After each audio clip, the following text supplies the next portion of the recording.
लेकिन जब आपने जन स्वराज लॉन्च किया था तो आपके लोगों में गांधी जी थे, फिर आपको बाबा साहेब अंबेडकर को भी क्यों लाना पड़ा अपनी राजनीति में?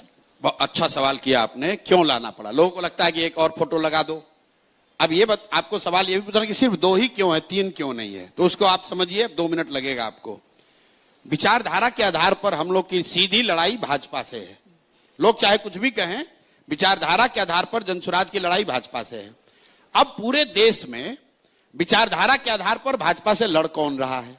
तो अगर आप ध्यान से देखेंगे तो आज पिछली बार जितना भाजपा को वोट मिला है, भाजपा को वोट मिला करीब करीब 36%, लेकिन इनकंटेस्टेड सीट, क्योंकि भाजपा 543 सीट नहीं लड़ती है, uncontested seat there average is around 40%, मतलब 40% वोट भाजपा को पिछले चुनाव में मिला है।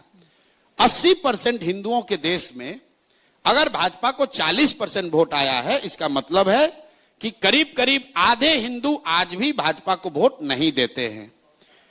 अब ये आधे हिंदू कौन है? हम लोग की समझ ये है, मेरी समझ ये है कि आधे हिंदू वो हैं जो 4 भाग में बटे हुए हैं। जो लोग गांधी के विचारधारा में यकीन रखते हैं वो भाजपा के आज के कार्यक्रमों से, आज के विचारधारा से इत्तेफाक नहीं रखते हैं।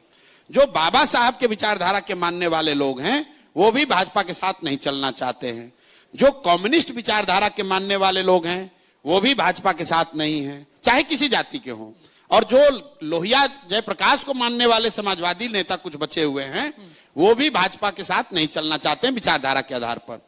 तो हम लोग का जो राजनीतिक सामाजिक फॉर्मूला है कि अगर इन 4 विचारधारा के मानने वाले लोग मुसलमानों के साथ और अन्य माइनॉरिटीज के साथ सामाजिक राजनीतिक गठजोड़ बना लें तो वो डिनोमिनेटर बढ़ के हो जाएगा 60%, और वही तरीका है भाजपा को हराने का या उनसे लड़ने का। अब आप कहिएगा कि जब 4 है तो उसमें हमने 2 ही क्यों इस्तेमाल किया? क्योंकि कम्युनिस्ट पार्टी यहां एक दल है, तो उनके लेनिन और मार्क्स का तो फोटो हम लगा नहीं सकते हैं। दूसरा बच के समाजवादी लोग, तो समाजवाद के भी 1-2 लोग अभी टुकड़ों में बचे हुए हैं।